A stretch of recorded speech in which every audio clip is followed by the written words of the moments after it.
Ya, puji nama Tuhan, Shalom, Bapak Ibu yang terkasih di dalam nama Tuhan Yesus. Di pagi hari ini kita boleh bertemu kembali oleh karena kasih dan kebaikan Tuhan. Dan sebentar kita mau mendengarkan kebenaran firman Tuhan, sebelumnya kita berdoa terlebih dahulu. Bapa kami dalam surga, di dalam nama Tuhan Yesus kami mengucap syukur atas segala kebaikan dan pertolongan Tuhan. Dan di pagi hari ini kami boleh menikmati kasih setia Tuhan yang baru. Sebentar kami mau mendengarkan kebenaran firman Tuhan. Biarlah firman Tuhan boleh menjadi kekuatan bagi kami. Dan Tuhan memberkati setiap kami yang hamba-Mu yang menyampaikan maupun yang mendengarkan. Terima kasih Tuhan, dan kami sambut kebenaran firman Tuhan di dalam nama Tuhan Yesus. Haleluya. Amin. Ya, puji nama Tuhan. Kita boleh bertemu kembali di pagi hari ini dan kita mau belajar satu kebenaran firman Tuhan di dalam Injil Yohanes pasal yang ke-15 ayat yang ke-15. Dikatakan demikian, "Aku tidak menyebut kamu lagi hamba, sebab hamba tidak tahu apa yang diperbuat oleh tuannya, tetapi aku menyebut kamu sahabat, karena aku telah memberitahukan kepadamu segala sesuatu yang telah kudengar dari Bapakku." Ya, puji nama Tuhan. Di sini kita mau belajar menjadi sahabat. Ketika kita mendengar satu kalimat yang berkatakan demikian, jangan terlalu baik sama orang, nanti kamu dimanfaatkan. Kalimat seperti ini seringkali membuat orang akan berpikir kembali untuk berbuat baik. Sedangkan kalau kita lihat di acara TikTok atau acara-acara yang sepintas kita lihat di YouTube ataupun di Facebook, orang sekarang menunjukkan bahwa dia berbuat baik, membagikan uangnya, apa yang dia punya, dia bagikan sebanyak-banyaknya. Nah, di sini kita mau melihat bahwa apa yang dikatakan oleh Tuhan Yesus adalah sesuatu kata yang perlu kita renungkan sejenak, bahwa Tuhan Yesus mengajarkan kepada kita tentang persahabatan, di mana Tuhan mengajarkan bahwa persahabatan yang diajarkan oleh Tuhan Yesus adalah persahabatan yang memperdayakan, di mana seseorang yang dijadikan sahabat diperdayakan menjadi orang yang bisa mengalami pembaruan di dalam hidupnya. Kenapa saya katakan demikian? Karena kalau kita melihat di dalam ayat ini dan sebelumnya, kalau kita lihat bahwa Tuhan Yesus membandingkan antara sahabat dengan budak. Ketika budak melakukan segala sesuatu yang baik, itu bukan untuk sesuatu yang baik, itu bukan untuk supaya dia dipuji. Memang itu adalah satu tugas yang harus dilakukan oleh seorang budak. Seorang budak tidak akan menuntut pujian, tetapi itu adalah satu kewajiban. Tetapi kalau kita lihat di sini adalah Tuhan ingin menjadikan kita sahabat, di mana kita diajar oleh Tuhan. Tuhan memberikan sesuatu pembaruan di dalam hidup kita sebagai sahabat Tuhan. Dan kalau kita lihat bahwa perbedaan yang Tuhan Yesus gambarkan, seorang budak tetaplah budak, tetapi seorang sahabat adalah seorang yang diajar. Dan seorang sahabat itu memiliki motivasi yang luar biasa. Ketika kita memiliki sahabat, berarti kita menganggap teman itu, sahabat itu adalah sesuatu yang sangat luar biasa bagi kita. Karena seorang sahabat itu selalu siap menolong kita dan selalu mempunyai sifat yang siap menolong yang berkelanjutan. Nah, di sini kalau kita lihat apa sih itu sahabat? Tuhan Yesus menekankan pentingnya persahabatan, karena di dalam ayat yang ke-15 kata sahabat itu memakai kata kasih di dalamnya. Sehingga sangat luar biasa bahwa sahabat adalah seorang yang kepadanya bersedia memberikan nyawanya. Jadi kalau kita lihat di sini, apa yang Tuhan Yesus katakan adalah sesuatu hal yang sangat luar biasa. Tuhan mau menyebut kita menjadi sahabat, karena Tuhan ingin mengajarkan kita untuk memiliki kasih. Dasar yang Tuhan Yesus katakan kita menjadi sahabat ada di dalam ayat 12.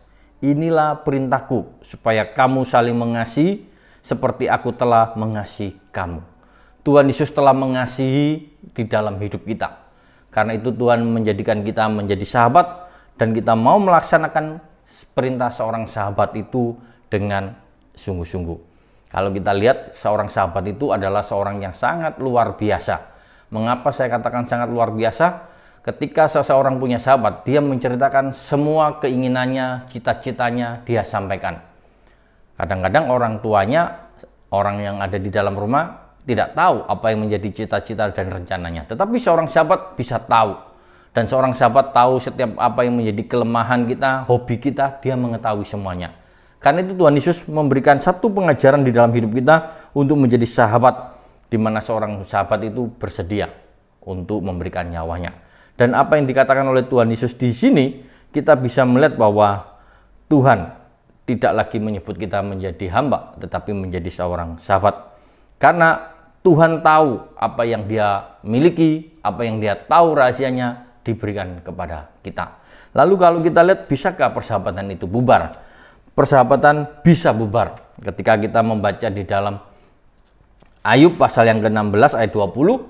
Di situ kita bisa lihat perbandingannya, satu ungkapan dari seorang Ayub, di mana dia juga mengalami satu peristiwa di mana dia ditinggal oleh sahabatnya. Ayub pasal yang ke-16 ayat yang ke-20. Katakan demikian, sekalipun aku dicemooh oleh sahabat-sahabatku, namun ke arah Allah mataku menadahkan sambil menangis. Ayub pernah dikecewakan oleh sahabat. Dan di dalam dunia sekarang juga banyaknya sahabat-sahabat bisa putus. Kalau kita lihat di televisi, sahabat yang dekat bisa menjadi musuh. Teamwork di dalam satu pekerjaan bisa putus kontrak, putus pekerjaan, dan saling menyalahkan, saling menjatuhkan, lalu diangkat di media sosial, diangkat di televisi, menjadi pertengkaran yang luar biasa. Sama-sama merintis, sama-sama sukses, terjadi ketidakcocokan. Ternyata Ayub sudah pernah mengalaminya.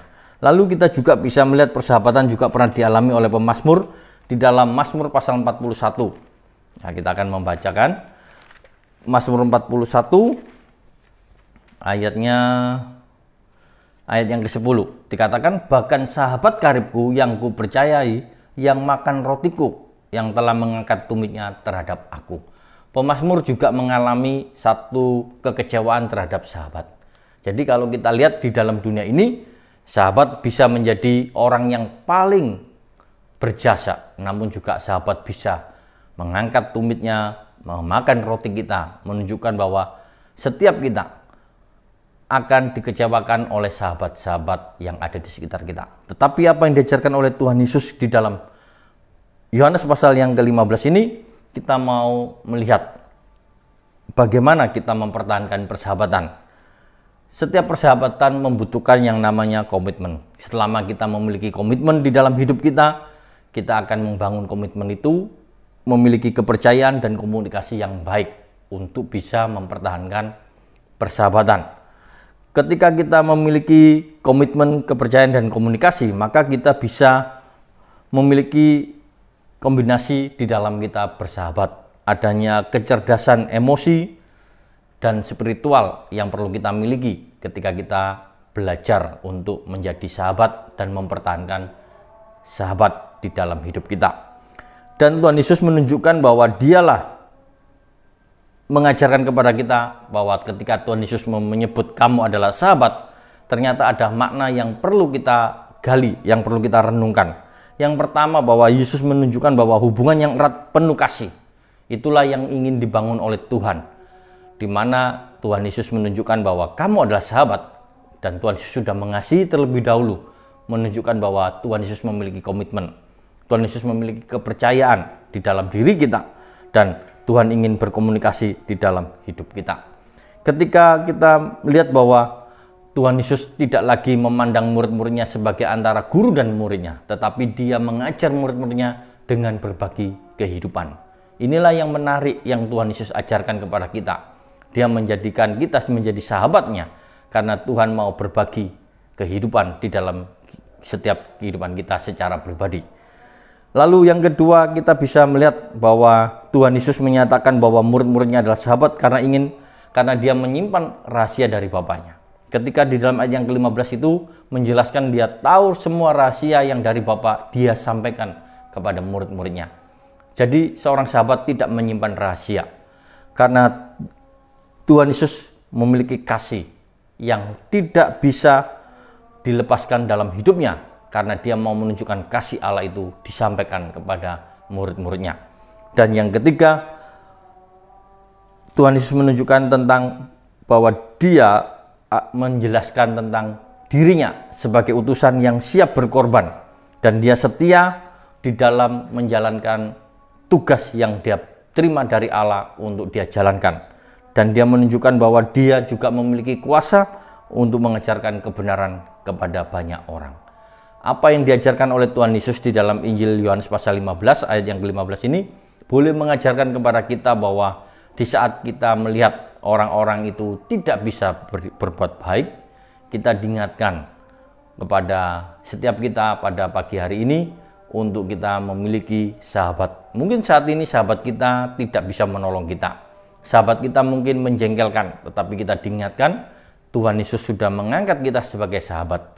Melalui persahabatan inilah kita diingatkan kembali Tuhan membangun kasih-Nya, Tuhan memperhatikan hidup kita, dan Tuhan menjadikan kita adalah orang-orang yang memiliki komitmen, memiliki kepercayaan dan komunikasi sebagai seorang sahabat yang supaya tidak terputus.